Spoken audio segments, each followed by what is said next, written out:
in the late 1950s, no one was quite sure if venture capital would work as a financing model, or that if it could be profitable. And then by the early 1970s, it was established. The model was clearer than it was in that 15-year period, and your involvement in it particularly was really key.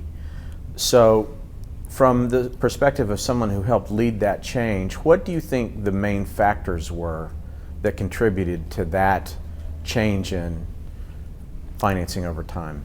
Well, the success of Davis and Rock certainly got institutions interested in investing in that form, and then the change in the ERISA law was the big thing. Mm-hmm, mm-hmm, mm-hmm. Can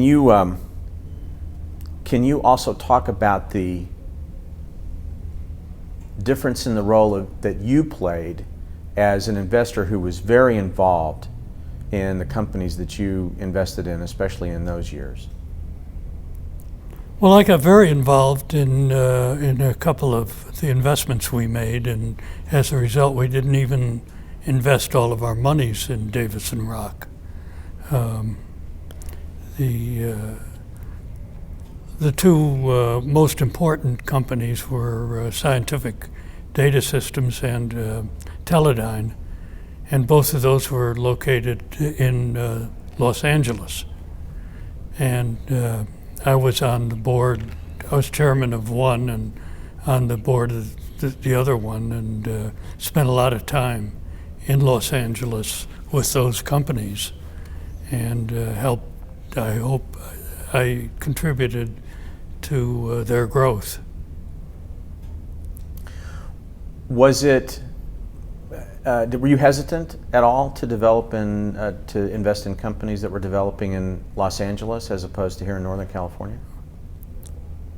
No, as long as I could get there in a day. Yeah.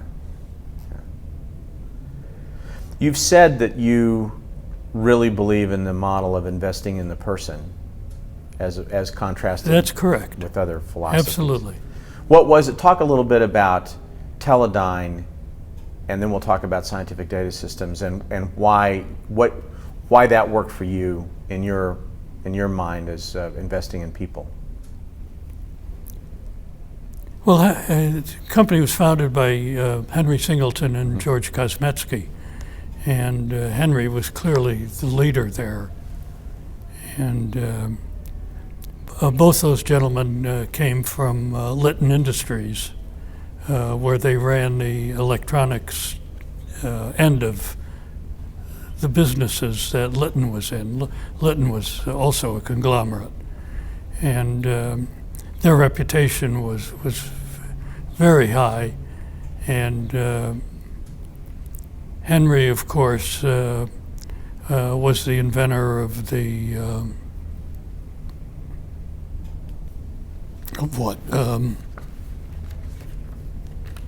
of the inertial guidance systems, and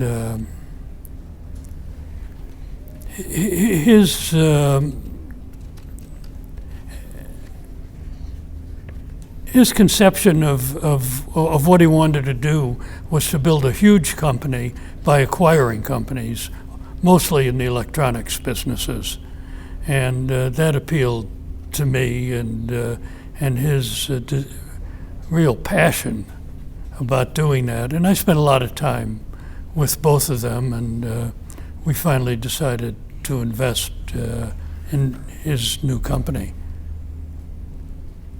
And they went on to buy 125 companies, I guess, and they did much better than General Electric or even Warren Buffett did in acquiring companies. Mm-hmm. The timing was different and the scale was different, but not at the time. Mm-hmm. At the time, Teledyne was a bigger company. Had you had any particular, did you have any particular memories of your experience with Fairchild that led you to want to be more involved? I know you've said in other places that Fairchild was run in the East, they didn't really have any desire to have anybody from the outside involved at all, and so that was different for you. Did you take anything away from your Fairchild experience that shaped this period? Well, while the management at Fairchild didn't want anything to do with us, I was involved with. You want to take that call? I do. This is Katie. She may have an answer for us. Hey there. Okay. All right. Okay. All right. Thank you. Okay. Thank you. Bye. He's running very late. He'll be here in half an hour. Okay. This will allow us to do this part of it, though. If that's all right with you. That's fine. Okay. All right. Thank you. Let's start again. We were talking about your experience at Fairchild and how it influenced this other period.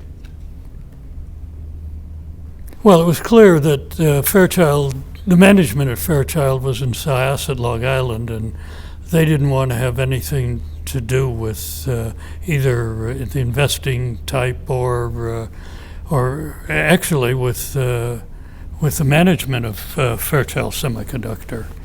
And finally, when John Carter, who was then president, passed away,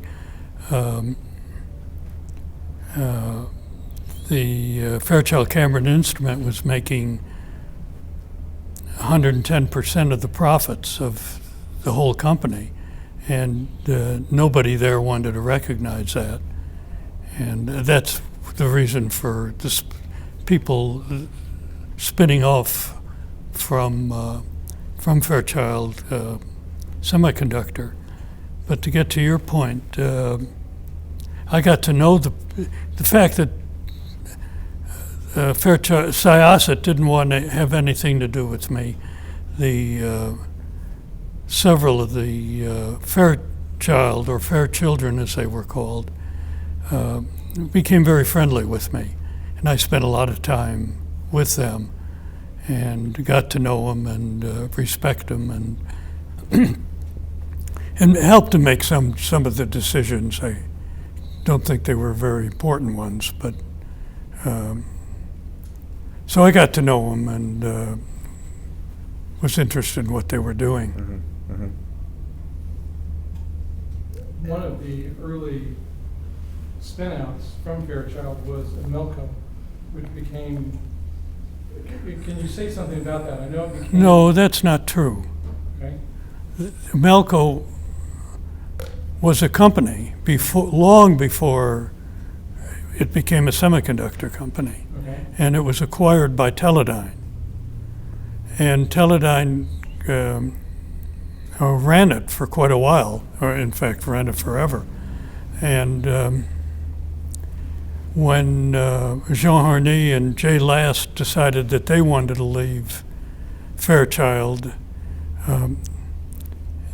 I then introduced them to Teledyne, and they then formed the semiconductor division of Melco. I see.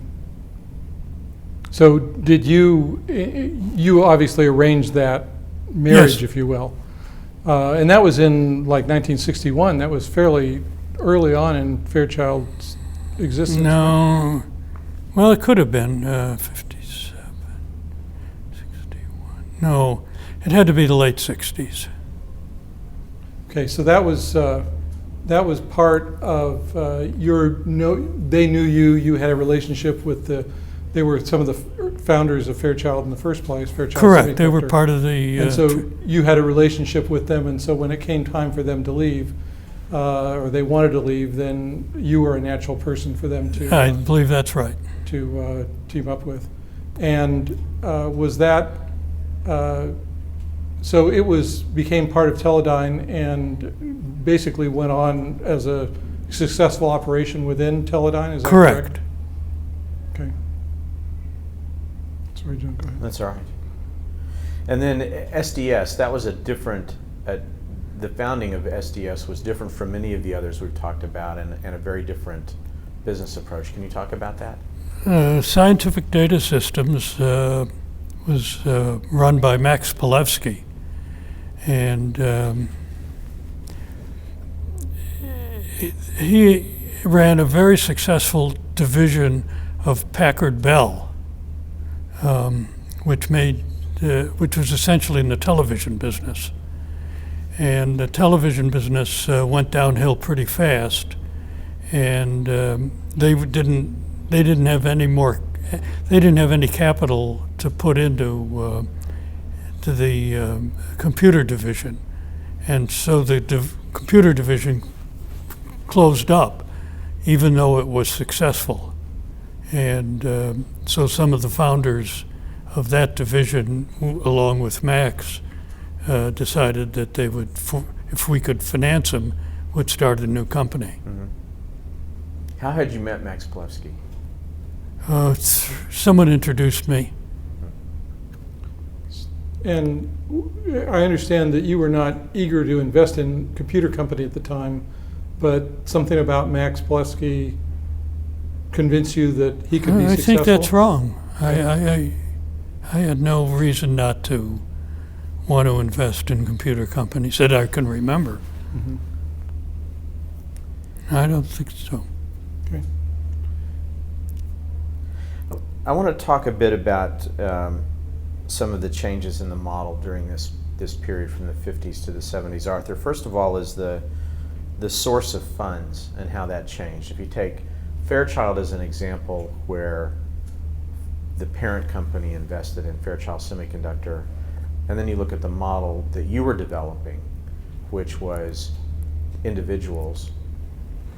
How did that change occur? Why did you think that was the right model? Because I could get the money. And what was it about the willingness of people to invest in these ventures at that point that was different, or was it different at all?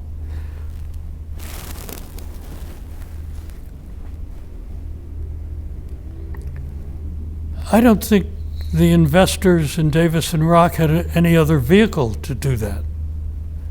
They were primarily very wealthy people who had money to invest, and no one had ever approached them about doing this before. Mm-hmm. At least people who they had faith in. And I had done this, I was successful with Fairchild, and I had done it with a lot of other startups while I was in New York in the investment banking business. Mm-hmm. But it was the first, Davis and Rock, I think, was the first venture capital firm to start with limited partners who weren't affiliated with the venture. There's Draper, Gaither, and Anderson, or whatever it was here. Mm-hmm. But that was their money, I believe. I'm not even sure of that. Mm-hmm. Mm-hmm.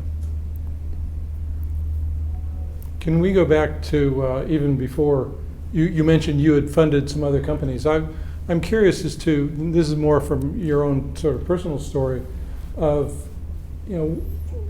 when and how did you decide that electronics was an area that worthy of investment, and what were some of the first companies that through Haydenstone or whatever you orchestrated investments into? And just tell me about how your understanding and belief in investing in young electronics companies evolved.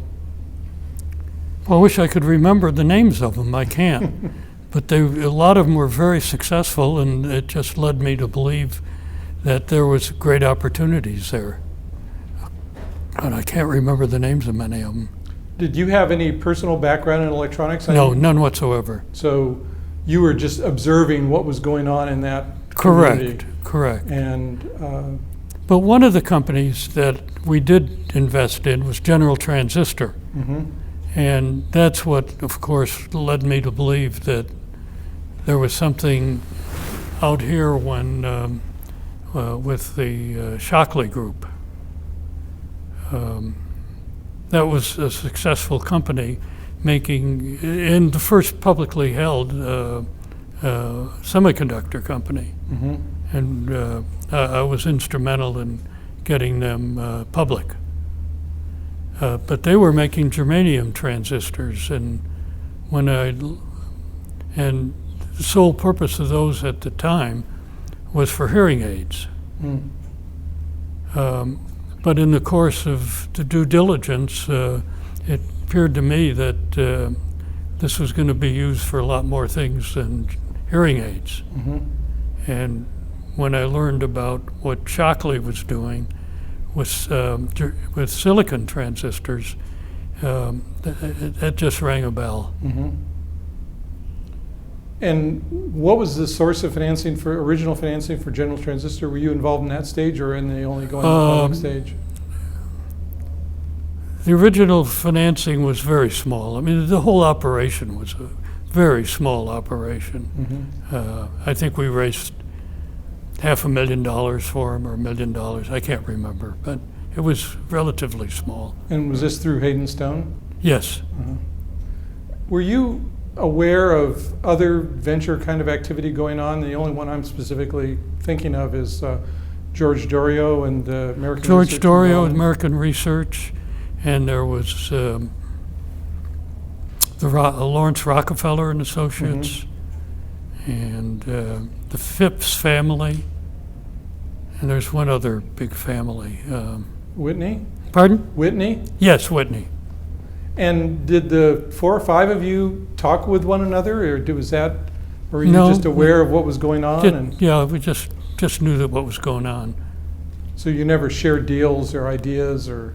Never had an opportunity.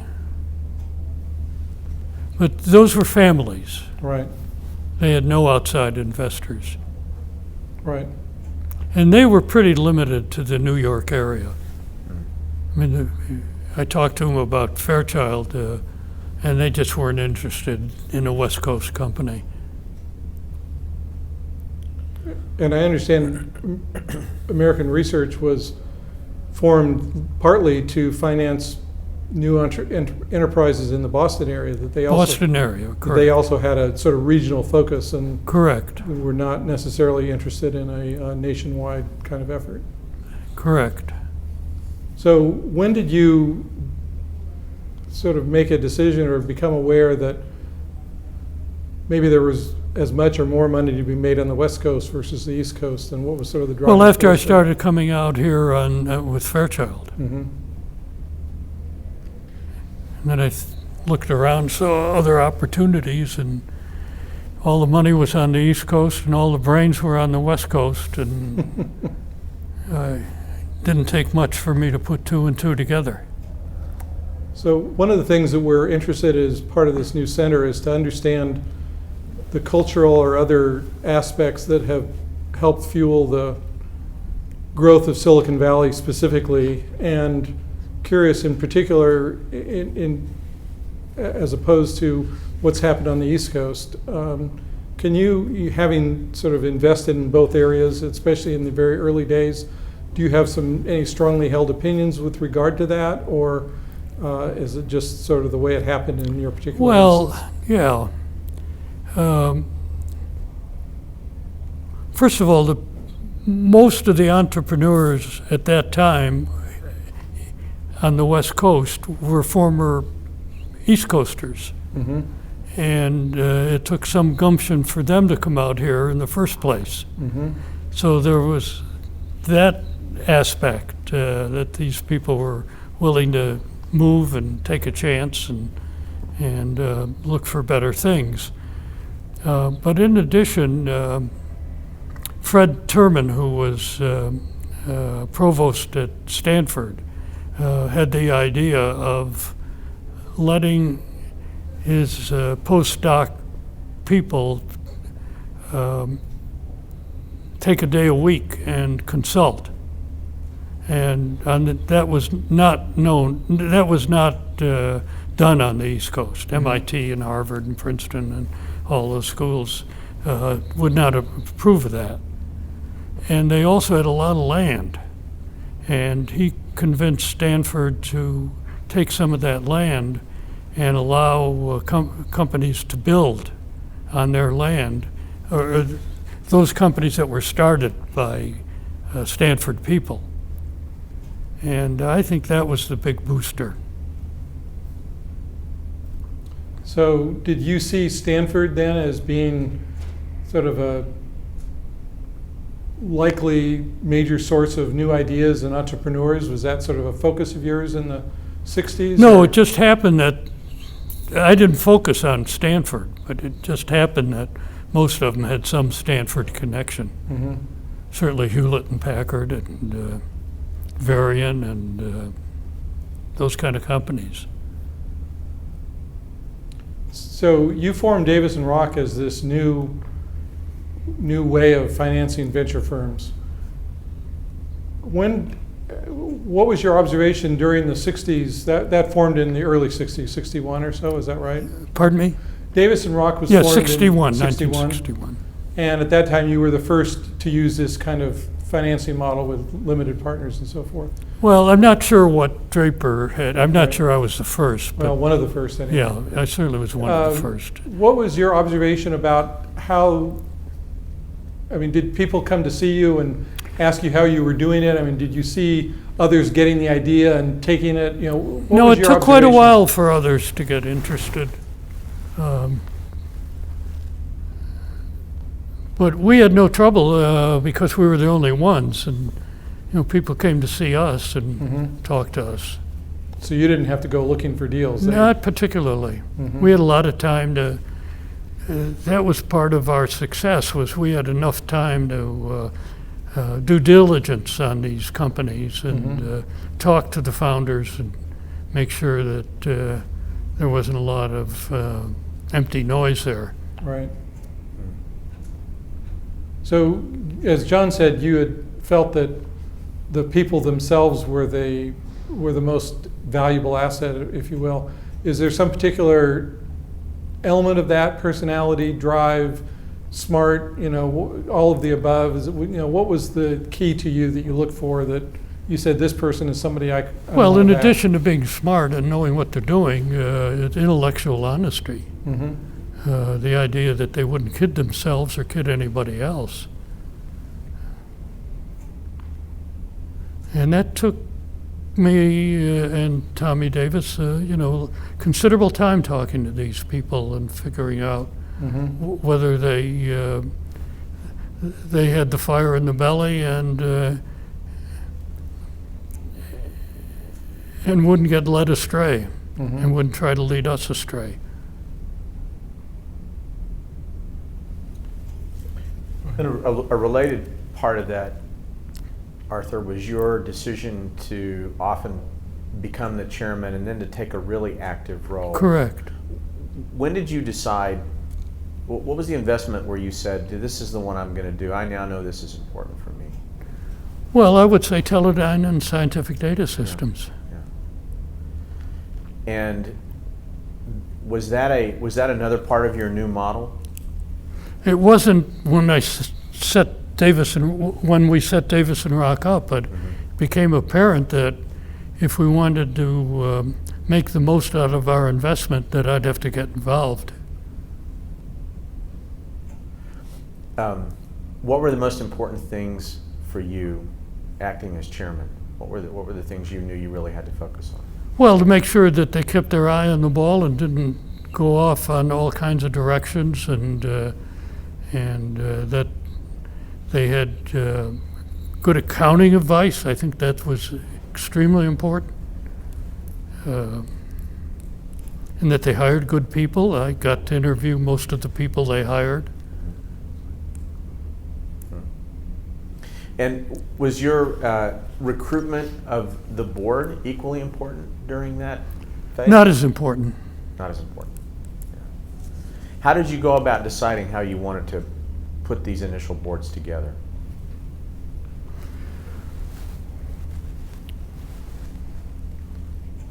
Well, in those days, it was important. All the large investors wanted to be on the board. So other investors could command a seat at the board. And then we got some people who were familiar with the industry.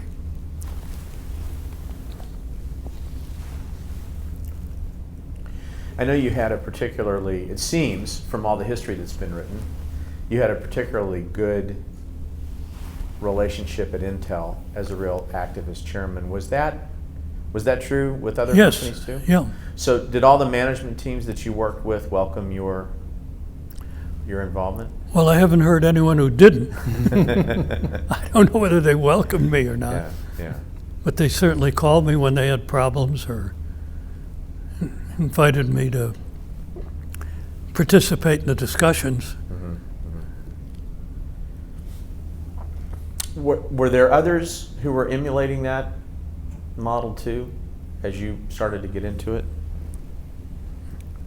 Well, there are two theories that go on at that time in the venture business, and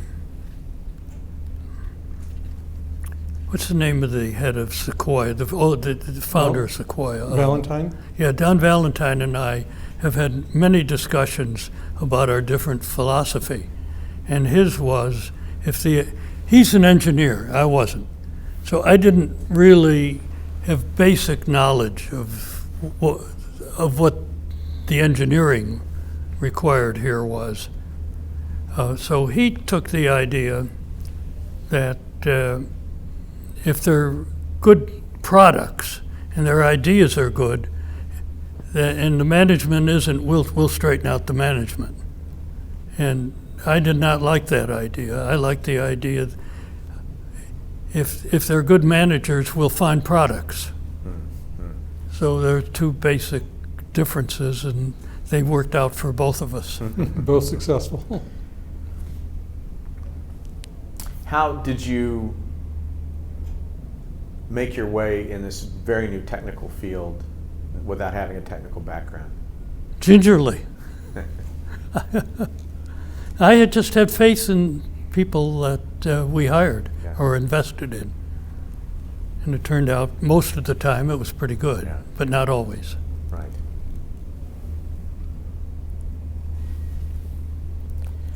When did you, as you can tell, John and I have sort of different sort of focuses here. I'm particularly interested in the evolution of the venture industry from basically family money and individuals putting money into companies and doing it in a hands-off kind of fashion to the limited partner model and bringing in smart money and people that know how to start companies and know what it takes to make them run.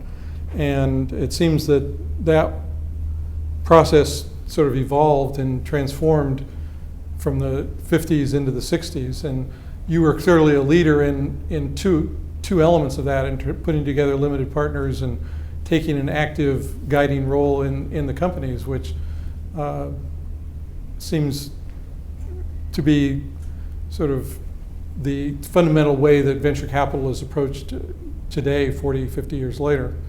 And so I'm curious as to, when you started, you were the first or among the first. When did you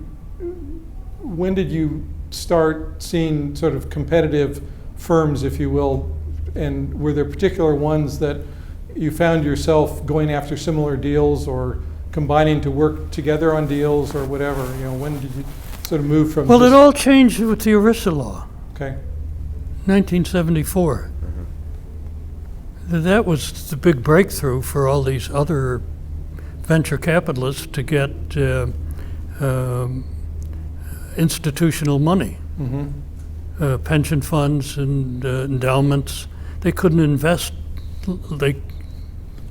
Legally, they could not invest in these kind of ventures. Right. There was a prudent man rule, and it was only with our success that people became aware of what was possible and lobbied to get the laws changed.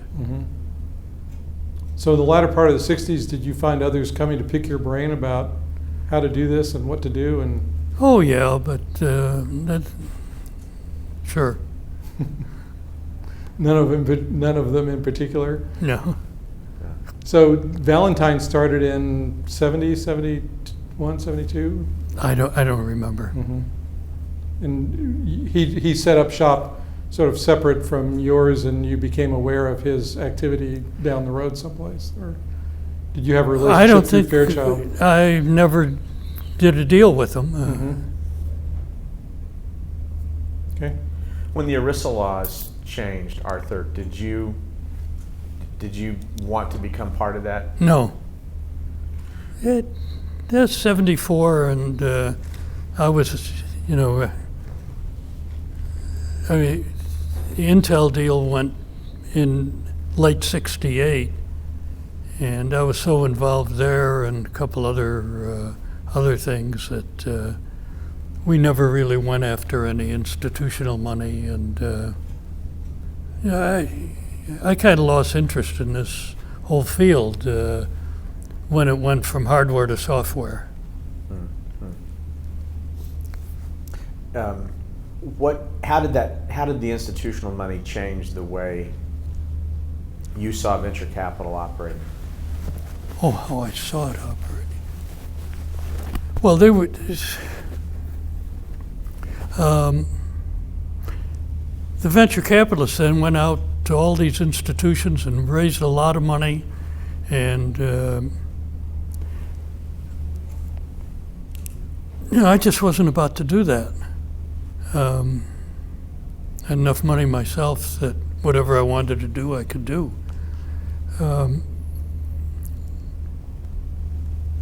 But they raised all this money, and pretty soon they were spending half their time raising money, and they then were looking to invest this monies, and they didn't have time. And as a result, they kept on begging each other to let them in on their deals. You were talking about the 70s now. Yes. Yeah. Yes. And a lot of them were not successful, just for that reason. There's just too much money. But there still is, so I don't know what the answer to that is. I hadn't really thought about that until you said it, but before ERISA, your model really was your model funding, raising money deal by deal? No. No. Okay. You were using a fund model, but Correct. Okay. All right. But from individuals? From individuals in your network? I'm sorry, I can't hear you. From individuals within your network of people, Right. That's where you raise the funds.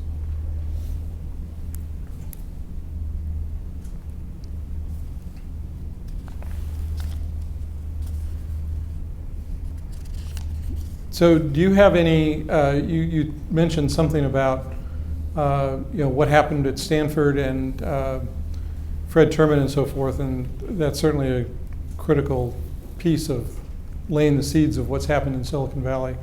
Are there any other sort of cultural aspects, or are there any other differences, having worked on the East Coast versus the West Coast, that you would say helped fuel the entrepreneurial activity in Silicon Valley and the West? Well, the other thing was options.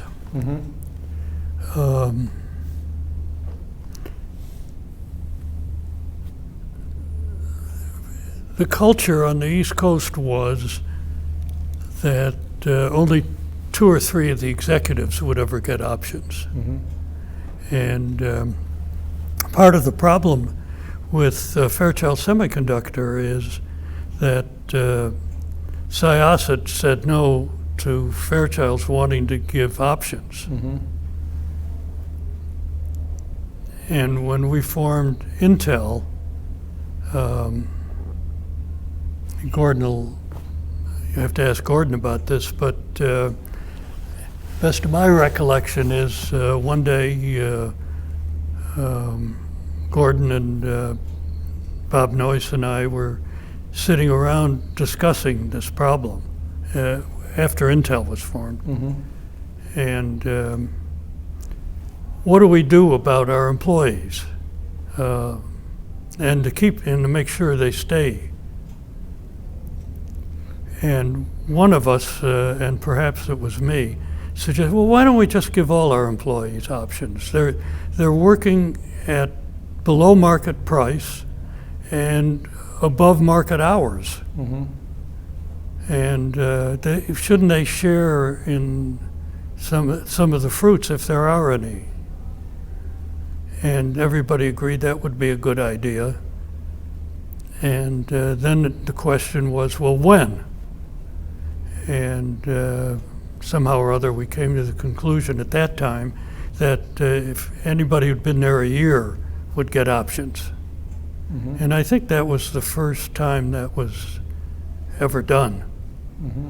We had done a little bit of that at Scientific Data Systems, but I don't think we went to all the employees. I think we only did engineers at Scientific Data Systems. But I'm not sure of that, but that's my recollection. Mm-hmm. So that's one of the key cultural differences between the West Coast and the East Coast. Absolutely. And the other comment that you had made was that they had a more insular kind of outlook. That is, they weren't really interested or feel compelled to look outside their own backyard, if you will, whether it be New York or, yes, that's or correct. Boston or whatever. Right.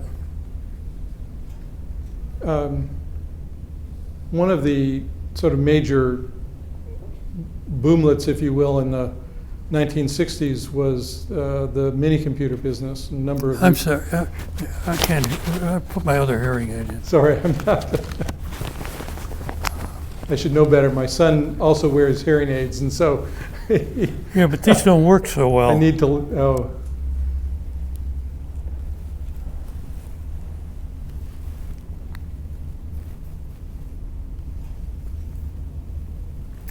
See if this works any better. Okay, so I was curious about the period of 1960s, and there was one of the major booms was in the mini computer business, and many of those were started in the Boston area. Well, one. I think. Data General and Yeah. So I thought there were others as well. Well, there may have been. There may Wang have been. and others. Well, you're right. That's Were you correct. involved, other than Scientific Data Systems, were you involved in the startup of any other computer companies? Especially during that period? Not in that period. Okay. I was just curious I about. I was very sensitive to conflicts. Mhm. And I felt that if I invested in any other computer company, that might present a conflict. I see. That's not true today, as you probably know. Right. So at that time, your model was, pick areas that were completely, quite different, that were not in conflict. You had enough money to invest in the companies that you were interested in funding, and that was your model of success. Right. Each one you did long periods of due diligence and got to know the entrepreneurs and invested in them and their capabilities. Is that Correct. a fair summary of your approach? I think so. Do you see anyone doing that same sort of investing today? Well, the angel investors are doing that. Yes.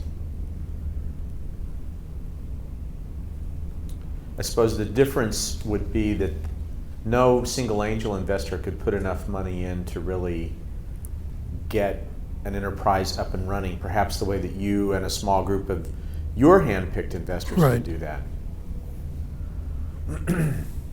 Yeah, the challenge today for angels is that they put money in early on, and then VCs come in later, with the big money, and often do a cram down or other non-friendly funding that makes it difficult for the angels to continue to participate. Right. Is that, having sort of lived through the last 30 years of venture investing from both entrepreneur and angel investor, do you see the sort of the culture of the venture community changing in that regard? It's more cutthroat or more last money in is the guy who wins kind of philosophy. Well, they have a real problem in that they have to produce results for institutional investors, and they're looking at it day by day. Mm-hmm. I didn't have that problem. Do you think that influences the direction these businesses go in? Well, what happens is that they have to sell them off. They have to get liquid. And they always have to look where their exit is. I never even thought about exits. Yeah,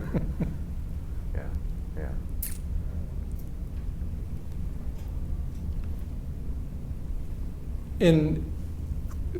But in the end, I mean, your companies found exits either by acquisitions Well, or. they needed money and more money than I had. So, Mhm.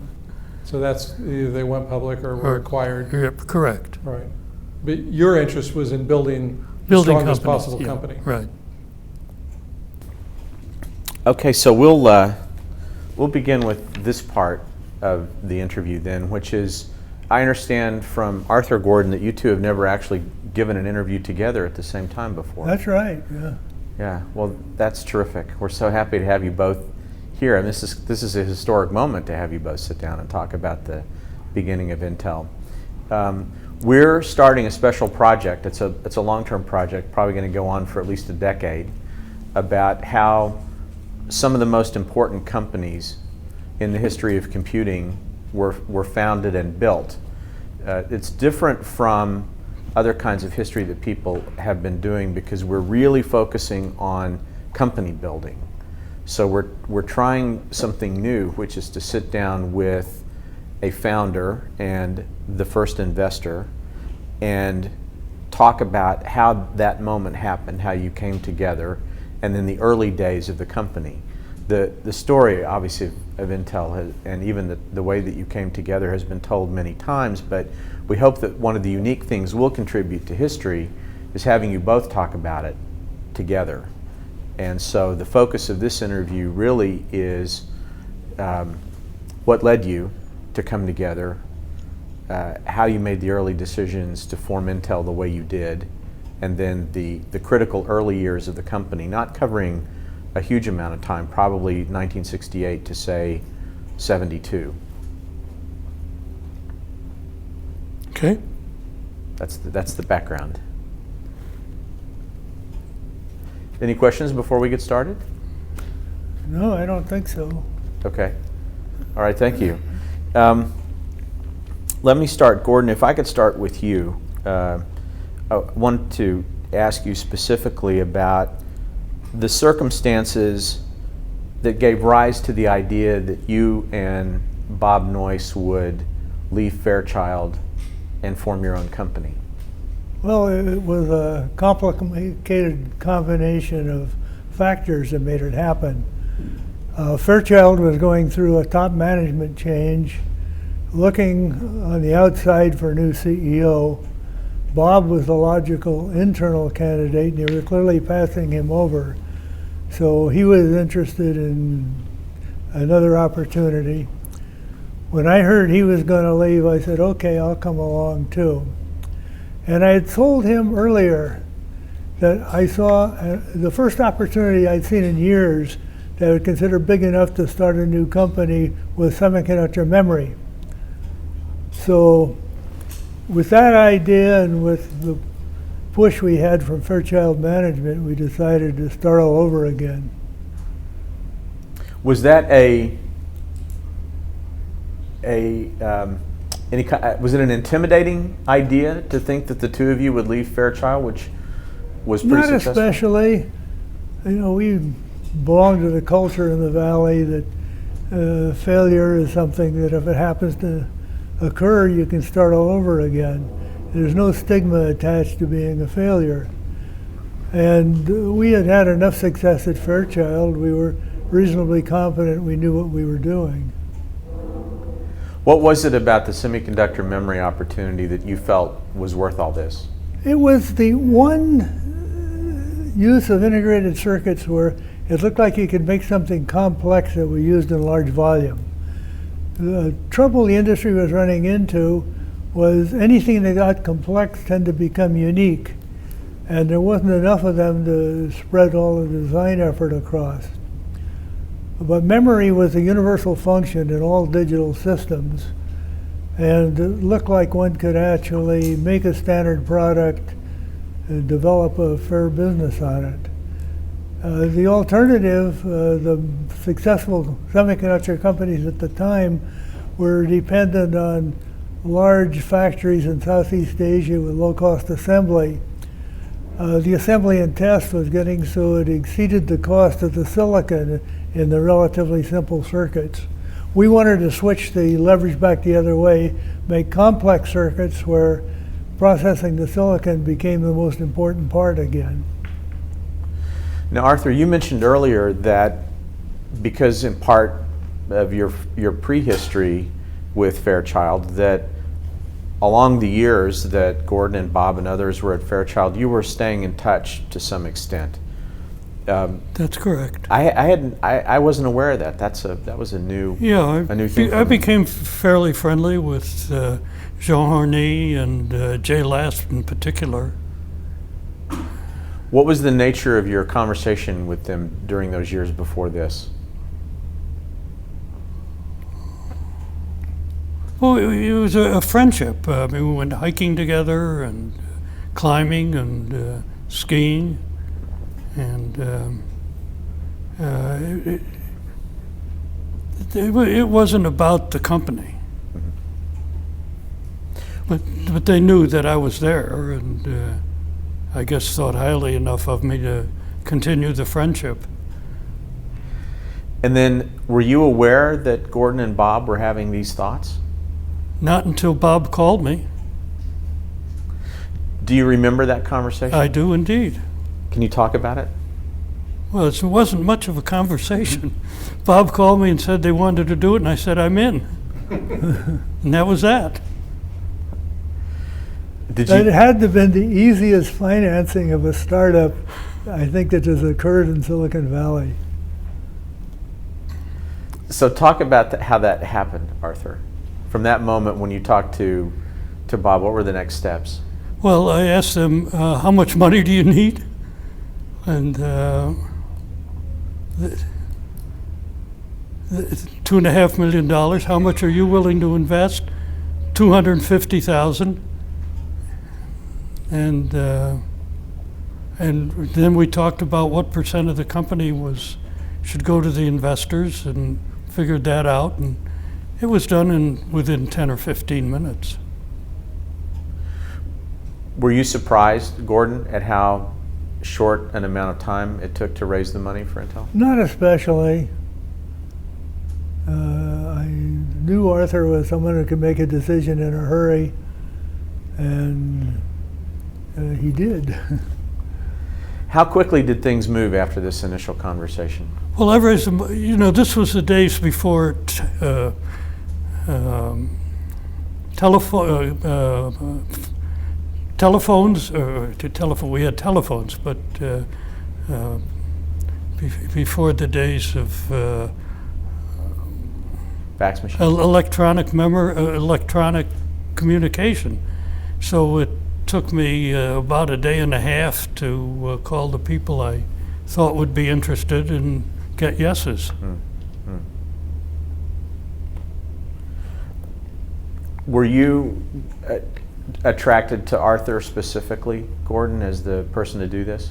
Well, we knew him. We knew what he had done in the past. So it was certainly the one place we would think of going. And it worked out fine. Did you, Arthur, at that point have a concept of what would make a great entrepreneur? Did you understand what it was about Bob and Gordon that really had a chance to make this go? Well, they made Fairchild Semiconductor go, so didn't take a great leap of faith to think they could do it again and not make whatever mistakes they did make at Fairchild.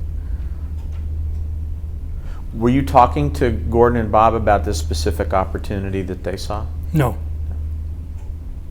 Did that come later? Well, in the 15-minute or whatever conversation. They told me what they wanted to do, and I said, gee, that sounds great.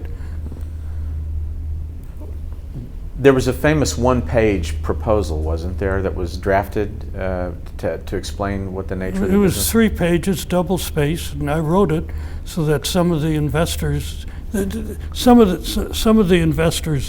wanted to have something in their files. So I wrote this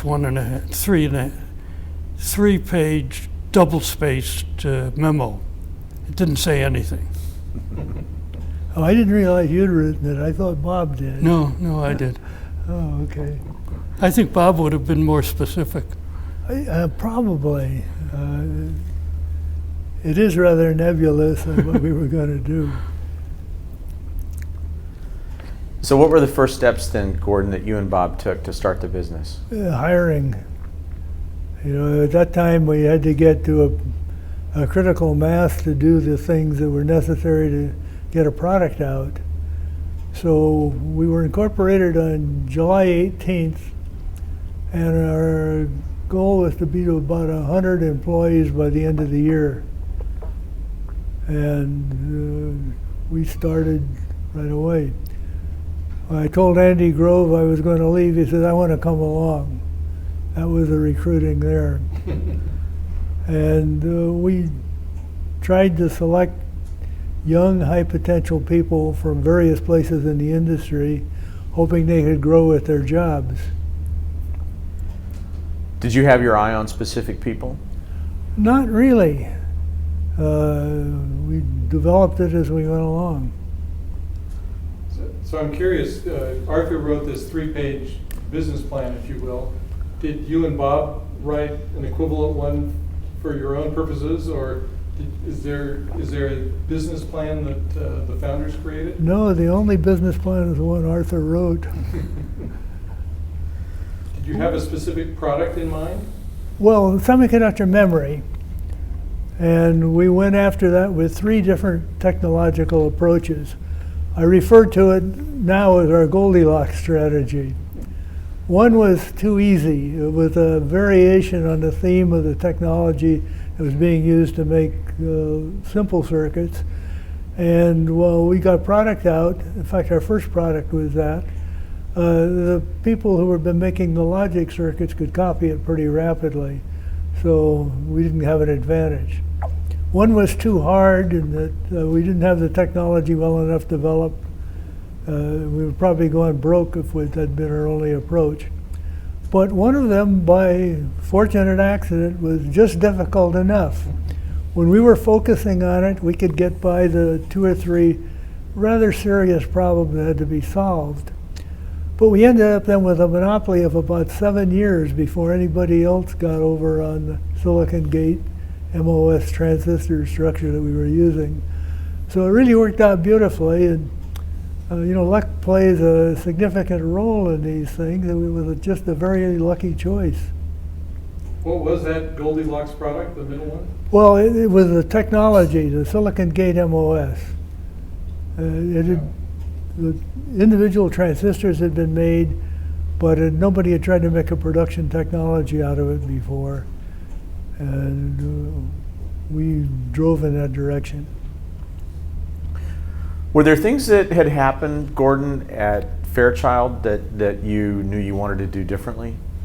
Well, the thing that bothered me at Fairchild was as the manufacturing end became more competent, it became increasingly difficult to get things out of the laboratory into the production. The production people wanted to re-engineer everything. In fact, we had spin-offs that had spin-offs with technology before we got the production people to look at it seriously. So that was something that had developed over a period of time and was increasingly frustrating. What was the buzz in the industry, in the valley at that point, if you will, about the startup of Intel? Well, when people heard about it,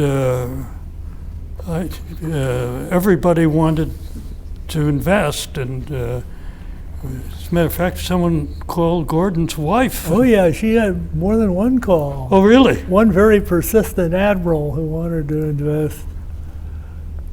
And the money, it had all been allocated, and we just, and that was the buzz.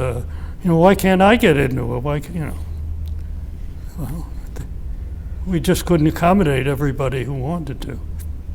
How did Betty handle the calls from the Admiral? I don't remember the details of that. She convinced him she wasn't the way to get an investment in the company anyhow. Was it clear what the roles of the very first people, you, Bob, Andy, others, were going to be at the very, very beginning, Gordon? It was clear at the time. Bob and I were going to share management of the thing. He would be the CEO. He naturally focused more on the external things. I kind of naturally focused more on the internal things.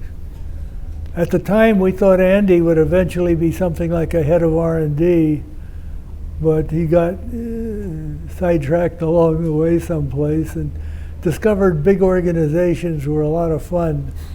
And I say he got over his PhD. And it took a management bent fairly early. But then the individuals we hired were generally for a specific task that we had to have done. And then what were the conversations like at that point, Arthur, as everything was getting started? You had a very close relationship to Bob and Gordon in the beginning, didn't you, as chairman? This was one of your very involved chairman roles. What were the initial conversations like that you were having? Well, just what their needs were. I remember distinctly. And Andy didn't like the person who headed up sales, marketing. That was a real conflict. Yeah. Yes, and finally Andy had his way. I don't know how. I don't remember specifically who wanted to keep him and who didn't feel he should be kept between Gordon and Bob. But that was a complicated deal. Andy and he didn't get along, but he and I went fishing together, my boat several times. So Bob very much appreciated, while I was off on vacation, fired the marketing guy. It's about the most aggressive action I ever saw Bob take. That's right. So he really worked out well for me, because I would have been in a tough spot having to do that if I were still there, or I was there at the time. But in any event, you ask about how I was involved or not involved. We then hired, who is it we hired? For marketing, head of marketing. Ed Bob Gelbach. Yeah. Bob, yeah, Ed Gelbach. Bob Gelbach, yeah. Well, he came up and interviewed with me. Bob and Gordon wanted to get an outside viewpoint and not make another mistake. So he came up and interviewed with me, and he passed my muster, if you will. And that was similar. They hired a lawyer, and he came up and interviewed with me. They just pass these things by me. Mm-hmm. I remember I read in John Wilson's book that you would even sit in on weekly staff meetings from time to time at Intel. Yeah. Was that how was that process of working together as the early group? Well, we just had meetings to view what was going on and see what else had to be done. I'm sure they were very technical in the beginning. Yeah. But my job was to ask questions. At least that's the way I saw my job. Yeah, you always ask good questions too. Why do you do this, or wouldn't it be better to do it that way? Yeah. Did he ask tough questions? He asked good questions, but it's been a long time ago. I can't tell you what any of them were. I read a comment from Andy that said if you're into the company early, you understand the business at a special level. You understand it through your skin, which he contrasted with coming into the company later. And how do you? Well, a startup is a marvelous time to get the big picture. You know, things are simple enough in the beginning, somebody can see the whole operation. Before that, Andy had only had a technical job. In fact, I hired him right out of graduate school into the laboratory at Intel, at Fairchild, excuse me. And he did a marvelous job with the physics of the devices we were doing. And, you know, clearly had a tremendous amount of talent, but he never looked at the rest of the business. He hadn't gotten involved directly in product development, certainly not marketing, not the finance. Starting with a small company, he could see all of those things. And in particular, got entranced by the idea of manufacturing, where you had to do the same thing day after day to make a uniform product, something R&D people never appreciate. So I think that's what he was talking about. And for most of the people coming in at a significantly senior position, it gave them a chance to look across the whole company as it developed. Now that's a multifaceted problem. You also see all the warts and wrinkles there are. Andy considered the startup time as the most trying period in his life. He was afraid you were going to go bankrupt every week, I believe. I'm on the opposite side of the fence. To me, it was the smoothest startup as I could imagine. And Andy and I worked close together, so we sure saw it through different eyes.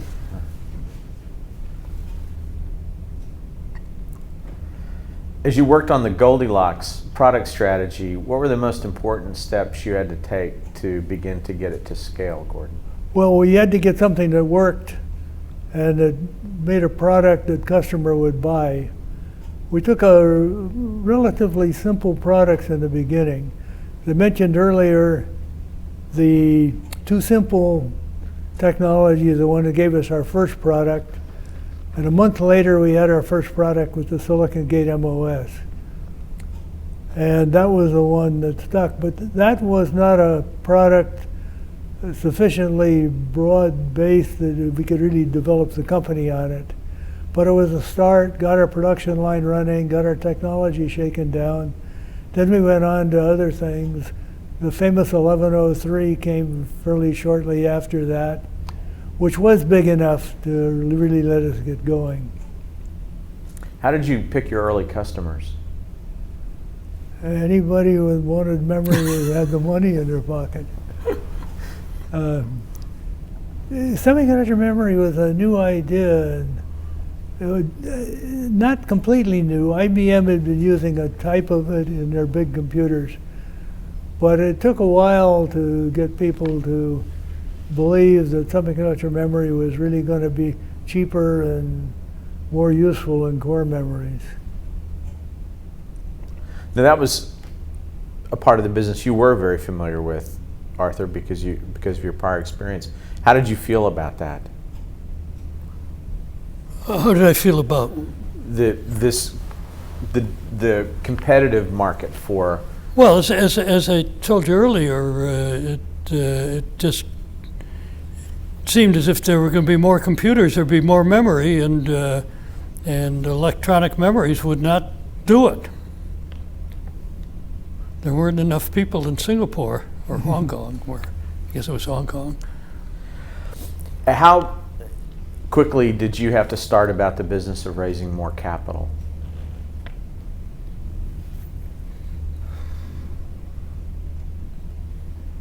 I would guess the next round was around 1972. Huh? I think it was a little earlier than that. Could have been. We did a convertible debenture somewhere around there. And was that to fund just general growth, or was there a factory, investment or some major? There was scaling up. just scaling. Scaling. So the first $2.5 million that you raised took you a pretty long way, it seems to me. Well, it took us to where we had a product, something we could show. When did it become clear to you that your strategy was right and you seemed to be on the right track? Never had any doubt. Really, we appreciated the fact that memory was important. The stuff we were making, people were actually buying. Technology was working, at least after a fashion. It had a lot of improvement that could still undergo, but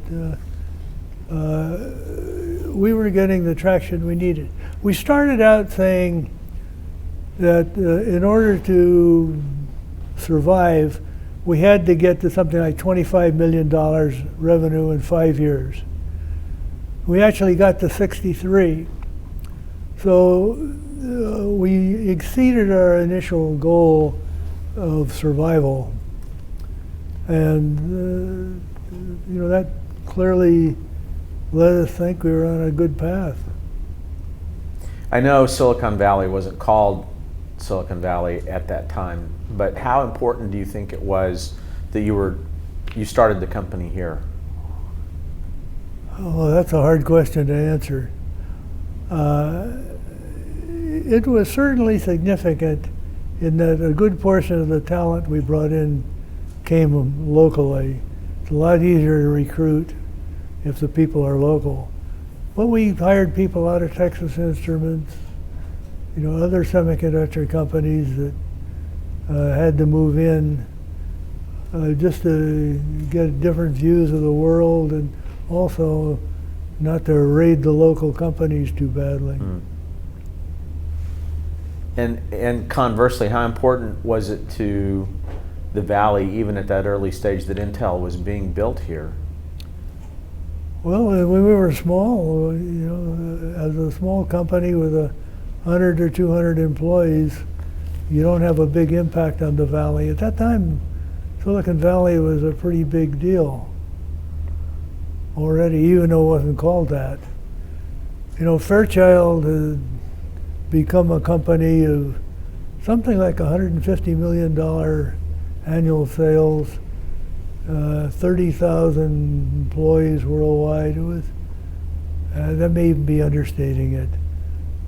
Fairly significant. We were a little pipsqueak by comparison, and one of about 20 companies starting up in roughly similar areas. We talked a bit about the compensation structure with Arthur earlier, but I'd like to hear the two of you talk about the very pivotal decision to offer options to everyone within Intel. Can you talk a bit about what led to that and how you made that decision? Well, what led to it is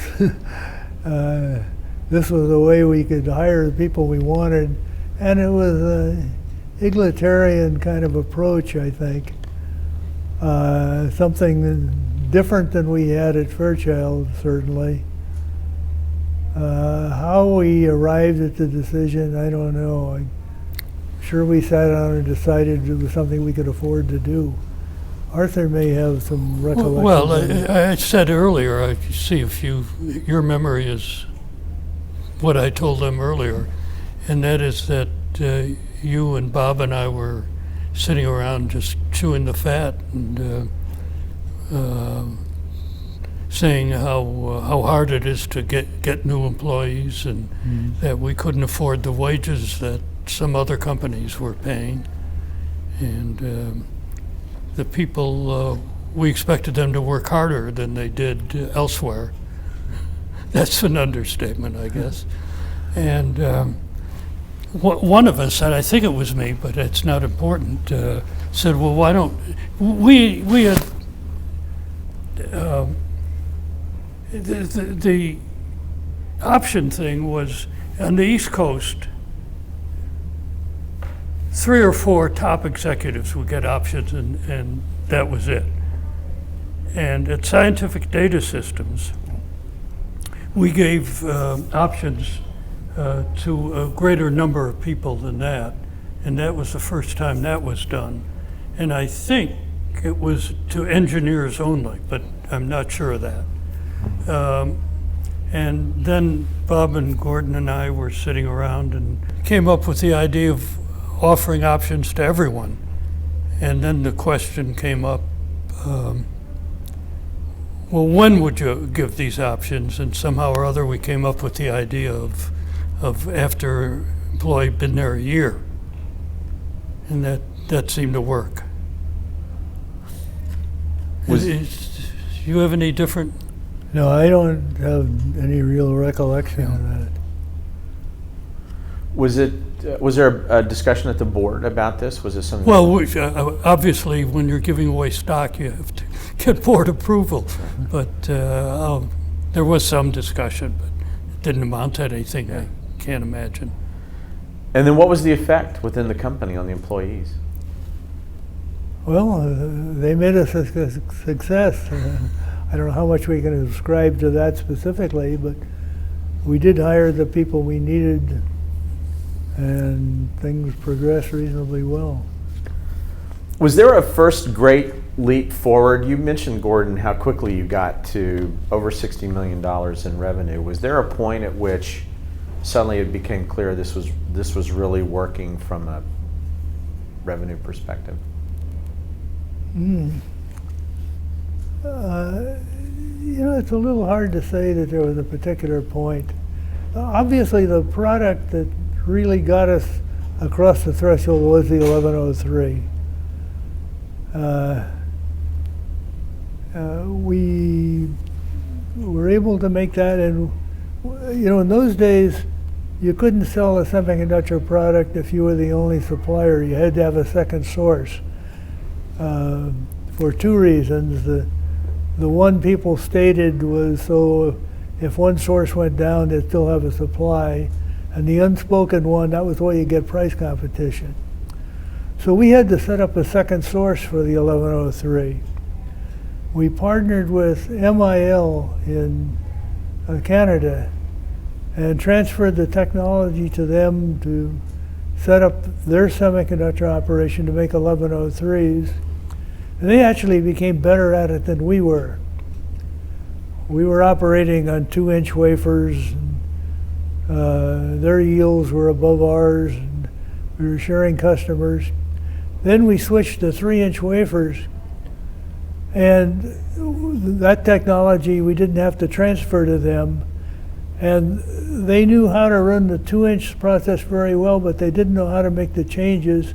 And they kind of collapsed. So they were the ideal second source.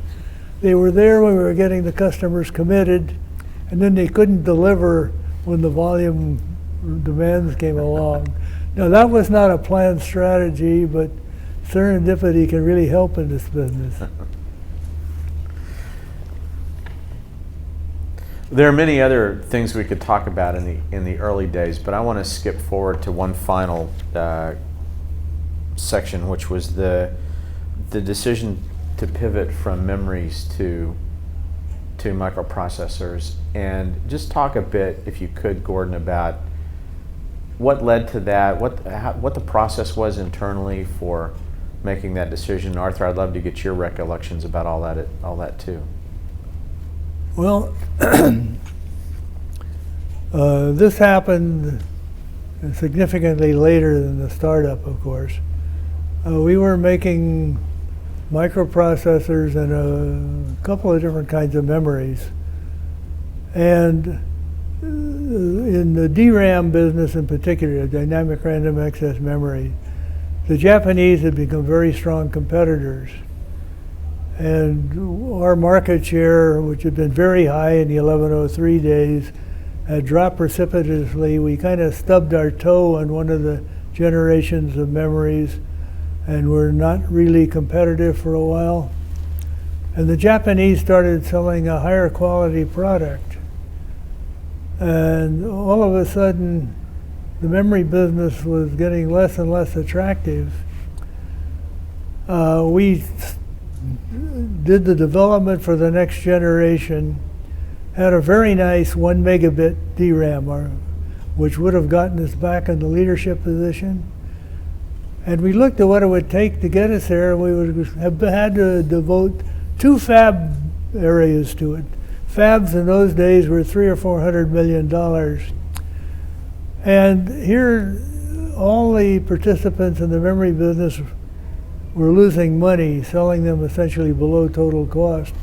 And we looked at the possibility of making a several $100 million investment for a business that didn't have any profitability and it wasn't very attractive. And that's when that famous discussion between Andy and me presumably occurred, where he said, if you were coming in to run this company from the outside, what would you do? And I presumably answered, get out of the memory business. Well, to me, the investment, the return just didn't justify making the required investment. We probably developed one more generation than we should have. That we had a good product, but we never put it into production. But fortunately, we had the microprocessor to fall back on. That was a business that was developing quite rapidly at the time. Now, we didn't get out of all the memories. We got out of DRAMs, but we stayed in the EEPROM business, the erasable programmable read-only memory, which was really a golden goose for us. It was a product that the outside world didn't recognize how important it was, but it was a major generator of profits for us. And that continued until the Japanese finally got in to the EEPROM business, and the price fell 90% in 9 months. And even the semiconductor industry can't follow costs down that fast. So that got us pretty well out of the EEPROM business also. But in the meantime, we developed a very nice microprocessor business.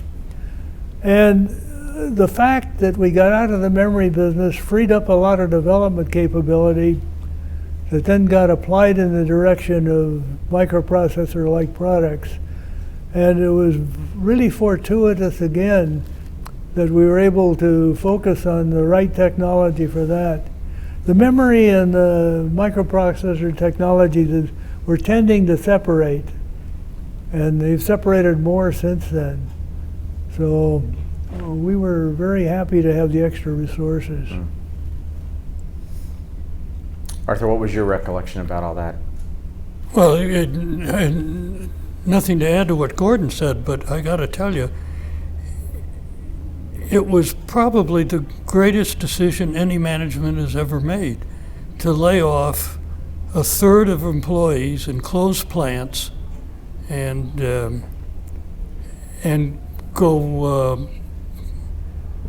go just into the computer business. That I don't know of any other management that has ever made a decision of that magnitude, which cost them that much, and turned out to be the right decision.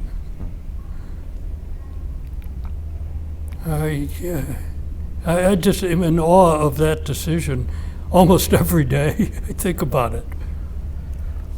Was there a lot of debate, or was it? No, it was obvious. It was obvious what you needed to do. Well, there's nothing else to do.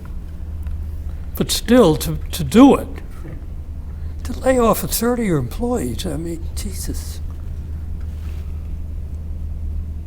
You talked earlier when we were talking one-on-one about intellectual honesty and not finding a management team that would know when they were kidding themselves and when they weren't. Is that the kind of example you're thinking of? Exactly. And that was strictly Gordon and Andy.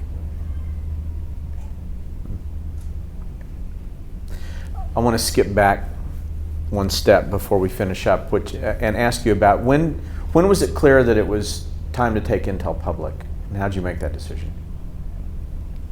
When it appeared that that would be the cheapest source of money. How much financing had you gone through? How many rounds up to that point? I think there were. Do you remember if IBM came in while we were still? No, that was much later. Yeah. No, I think there was only the one round. I think there were two. Well, there could have been. Fayez did one, and Remember, we were going to go public, and he said he could do as well. Oh, that's privately? right, that's right. Yeah, there were 2 rounds. Yeah, I'd forgotten. Good. We got close enough that we did the 7-for-4 stock split to get the price down where we wanted it. Right. Well, this has been great. Thank you very, very much. I really appreciate both of you taking the time to do this.